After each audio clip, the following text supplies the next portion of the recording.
নমস্কার। আমি বিশ্বকবি রবীন্দ্রনাথ ঠাকুরের জন্মজয়ন্তী উপলক্ষে একটি সঙ্গীত পরিবেশনা করছি।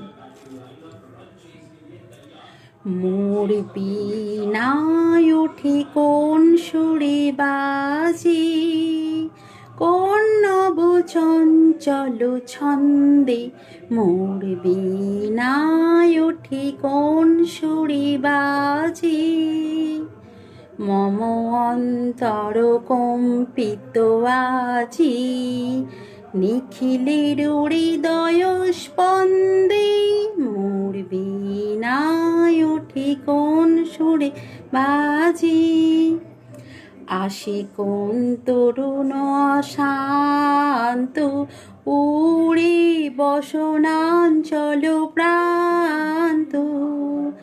আসে কোন তরুণ শান্ত, উড়ে